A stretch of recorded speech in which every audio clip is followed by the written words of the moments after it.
سورۃ النحل آیت نمبر 111۔ اعوذ باللہ السمیع العلیم من الشیطان الرجیم من ہمزہ ونفخہ ونفثہ۔ یوم جس تأتی آئے گی، کل ہر ایک، نفس جان، تجادل اس حال میں کہ وہ جھگڑا کر رہی ہوگی، عن کے بارے میں، نفسیہا اپنے نفس، وتوفا اور پورا دیا جائے گا، کل ہر ایک، نفس جان، ما جو عاملت اس نے عمل کیا، وہم اور وہ، لا نہیں، یظلمون ظلم کیے جائیں گے۔ یوم تأتی کل نفس تجادل عن نفسها، جس دن ہر جان آئے گی اپنے نفس کے بارے میں وہ جھگڑ رہی ہوگی، وتوفا کل نفس ما عملت، ہر جان کو پورا بدلہ دیا جائے گا جو اس نے عمل کیا، وہم لا یظلمون اور وہ ظلم نہیں کیے جائیں گے۔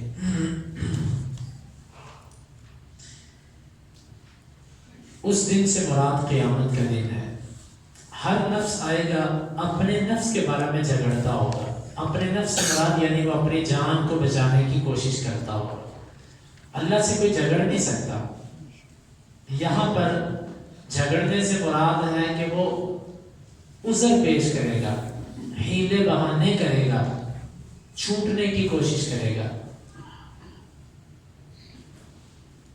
دوسرے مقام پہ آتا ہے کہ اللہ تعالیٰ زبان کو بند کر دے گا اور انسانی جسم اور اس کے اعضاء بولیں گے، ہر عضو بولے گا، ہاتھ بولیں گے اس نے میرے سے یہ گناہ کیا، آنکھیں بولیں گی، کان بولیں گے، انسان کی ایک عضو بولے گا کہ اس نے میرے سے یہ گناہ کیا۔ یہاں پر آتا ہے کہ وہ جھگڑ رہی ہوگی اپنے نفس کے بارے میں۔ یہ مختلف مرحلے ہوں گے۔ شروع میں جب وہ آئے گا نا تو وہ جھگڑا کرنے کی کوشش کرے گا، حجتیں پیش کرنے کی کوشش کرے گا۔ انسان یہ سمجھے گا کہ جس طرح دنیا میں باتیں کر کے نکل جاتا تھا، شاید آج بھی میرے ساتھ ایسا ہی ہو کہ میں اللہ سے باتیں کر کے اللہ کو کہہ کے بس میں یہاں سے نکل جاؤں گا، لیکن اس کے بعد پھر اللہ تعالیٰ انسانی زبان کو بند کرے گا اور انسانی اعضاء کو حکم دے گا کہ تم بولو۔ پھر اس وقت انسان اپنے اعضاء سے جھگڑے گا، غصے میں کہے گا کہ تمہارے لیے ہلاکت ہو، تمہیں بچانے کے لیے تو میں بول رہا تھا، تم نے میرے خلاف گواہی کیوں دی؟ بھائیو، یہ بات میں نے کہہ دی، آپ نے سن لی۔ سچ یہ ہے کہ یہ بہت خطرناک مرحلہ ہوگا کہ میرے اپنے ہاتھ بول پڑیں گے میرے خلاف، میری آنکھیں بول پڑے گی کہ اس نے میرے سے کیا کیا دیکھا، میرے کان بول پڑے کہ اس نے کیا کیا سنا، دل بولے گا، ٹانگیں بولے گی، شرمگاہ بولے گی، ایک عضو بولے گا اس نے کیا کیا۔ جو جرم مجرم ہوگا نا اس کی بات ہو رہی ہے، مجرم کے اعضاء بولیں گے، اور وہ پھر غصے میں کہے گا کہ ظالموں، تمہیں بچانے کے لیے تو میں سب کچھ کر رہا تھا، تم میرے خلاف بول پڑے۔ وہ آگے سے کہیں گے کہ انطقنا اللہ الذی انطق کل شیء، ہم نہیں بولے، ہمیں اس رب نے بلوایا ہے کہ جس نے ہر چیز کو بولنے پر مجبور کیا۔ آج اس رب کا حکم تھا، ہم کیسے چپ رہ سکتے تھے؟ اس نے ہمیں بلوایا۔ یہ انگلیوں کے پورے باتیں کریں گے جن سے ہم ایسے کرتے ہیں سارا دن، یہ بولیں گے۔ جن سے ہم لکھتے ہیں یہ بولیں گے کہ کیا لکھا میرے سے اس نے، اور کیا آگے پیچھے کرتا رہا یہ میرے سے، یہ بولیں گے۔ تو وہاں پر انسان جھگڑے کی کوشش کرے گا لیکن بے سود، بے فائدہ۔ البتہ ایک مومن کا بھی جھگڑا ہوگا۔ مومن کا جھگڑا جس طرح اللہ تعالیٰ کی شفقت ہوگی مومن پر، اللہ تعالیٰ مومن کو اپنے پاس بلائے گا، اللہ تعالیٰ اس کو کہے گا کہ اللہ تعالیٰ اس کے بڑے گناہوں کو بیان نہیں کرے گا، چھوٹے گناہوں کا ذکر فرمائے گا۔ اللہ تعالیٰ کہے گا تم نے ایسے کیا، یہ کہے گا یا اللہ میں نے ایسے کیا۔ اللہ تعالیٰ کہے گا کہ تو نے ایسے بھی کیا، اللہ میں نے ایسے بھی کیا۔ اللہ تعالیٰ چند گناہوں کا ذکر کرے گا، لیکن اس نے اللہ سے معافی مانگی ہوگی، رویا ہوگا، اخلاص دکھایا ہوگا، اس کے بعد نیک اعمال کیے ہوں گے، اللہ تعالیٰ فرمائے گا جا، جس طرح میں نے دنیا میں تیرے ان گناہوں پر پردہ ڈالے رکھا، لوگوں پر اس کو بیان نہیں کیا، آج بھی میں نے تیرے پر پردہ ڈال دیا، تجھے معاف کر دیا اور اس کے بدلے میں نیکیاں دے دی۔ جب یہ بات انسان سنے گا تو کہے گا یا اللہ میں نے تو فلاں گناہ بھی کیا تھا، میں نے تو فلاں گناہ بھی کیا تھا، میں نے فلاں گناہ بھی، خود ہی بڑے بڑے بھی گنوانا شروع کر دے گا۔ نبی صلی اللہ علیہ وسلم یہ حدیث بیان کر کے مسکرائے، جہاں پر اللہ کے نبی مسکرائے وہاں پر مسکرائے، نبی صلی اللہ علیہ وسلم مسکرائے تھے، آپ مسکرائے کہ دیکھو اپنے گناہ خود ذکر کر رہا ہے، اس کو نظر آ رہا نا کہ یہاں پر نمبر مل رہے ہیں، تو وہاں پر وہ گناہ بھی ذکر کرے گا۔ ایک جھگڑا یہ ہے، یہ کافر کا ہے، مومن جب آئے گا تو اللہ تعالیٰ کی مومن پر شفقت ہوگی، کوئی بات نہیں۔ جس طرح باپ اپنے بچے سے، یہ میں تشبیہ نہیں دے رہا، میں سمجھا رہا ہوں، جس طرح باپ اپنے بیٹے کی خوبیاں بھی اس کو پتہ ہوتی ہیں اور خامیوں کا بھی پتہ ہوتا ہے، یہ شرارت تم نے کی ہے تو آرام سے کہتے ہیں جی کی ہے، تو باپ اتنے میں بھی کہتا ہے چلو کوئی بات نہیں آئندہ نہ کرنا، یہ ایک انداز ہوتا ہے باپ کا۔ لیکن رب کی محبت اپنے بندے سے، باپ کی کیا محبت ہے اپنے بیٹے سے جو رب کی اپنے بندے سے محبت ہے۔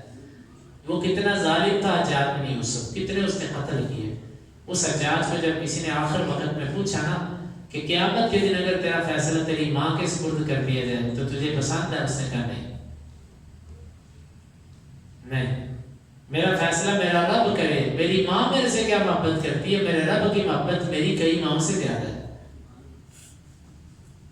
تو یہ رب العالمین ارحم الراحمین کا یہ مومن پر خاص فضل ہوگا۔ اللہ تعالیٰ نے فرمایا وہ جھگڑا کرے گی، آئے گی، گفتگو کرے گی، ہر جان وَتُوَفَّى كُلُّ نَفْسٍ مَا عَمِلَتْ، ہر جان کو پورا پورا بدلہ ملے گا جو اس نے عمل کیا۔ دیکھیں ایک ہے عدل اور ایک ہے فضل، ایک ہے اللہ کا عدل اور ایک ہے اللہ تعالیٰ کا فضل۔ اللہ کا عدل سب کے ساتھ ہوگا، اللہ کا عدل سب کے ساتھ ہوگا، کوئی کافر ہے کوئی مسلمان ہے، عدل اللہ تعالیٰ کرے گا۔ کوئی کافر بھی یہ نہیں کہہ سکتا کہ رب العالمین تو نے میرے ساتھ عدل نہیں کیا، نہیں۔ ایک ہے اللہ کا فضل، فضل اللہ کا مومن پر ہوگا۔ فضل کیا ہے کہ جتنا اس کا حق بنتا ہے اتنا بھی دے دیا اور اس پر زائد بھی دے دیا۔ جیسے آپ اپنے گھر پہ کام کے لیے مزدور رکھیں، آپ سب سے اجرت طے کریں، 1,000 روپیہ آپ کی دیہڑی ہے، شام جب ہو آپ دیکھو کہ کچھ بندوں نے بڑی دل لگی سے کام کیا، آپ سب کو 1,000 روپیہ دے کر ایک بندے کو کہتے لو بھی تمہیں 1500 دے رہا، اب باقی کہیں گے کہ ہمیں بھی دو، آپ کہو گے آپ سے جو طے تھا وہ پورا ملا کہ نہیں ملا؟ وہ پورا دیا نا میں نے، بس یہ میری طرف سے انعام تھا جس کا میرا دل کیا، جو مجھے پسند آیا کام میں نے اس کو دیا۔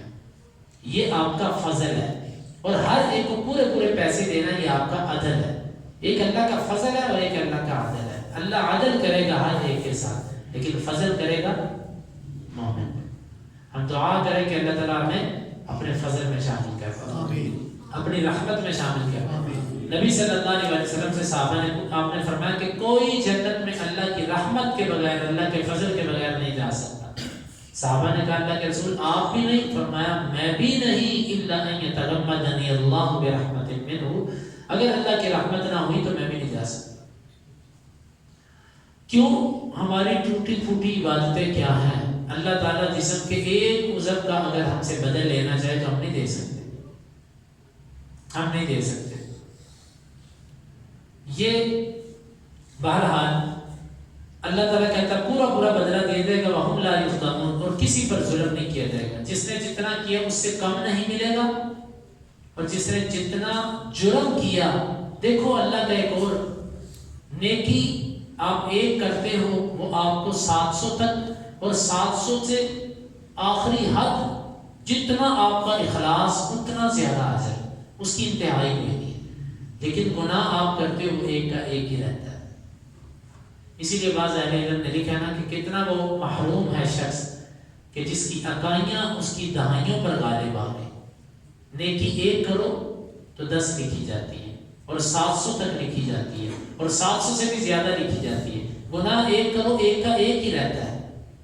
لیکن اس کے باوجود 1 اور 700 کی نسبت ہو اور ایک بندے کا ایک ایک کر کے گناہ بھی 700 نیکی سے بڑھ جائے تو وہ کتنا محروم اور کتنا نالائق انسان ہے کہ اس نے اکائیوں کو سینکڑوں سے دہائیوں سے اوپر کر دیا. وَهُمْ لَا يُظْلَمُونَ، اور وہ ظلم نہیں کیے جائیں گے. آگے جو آیت ہے اس میں اللہ تعالیٰ نے بڑی زبردست مثال دے کے سمجھایا ہے. انشاءاللہ اس کو کل کے درس میں بیان کریں گے. اللہ تعالیٰ سے دعا ہے وہ اس پر عمل کی توفیق عطا فرمائے.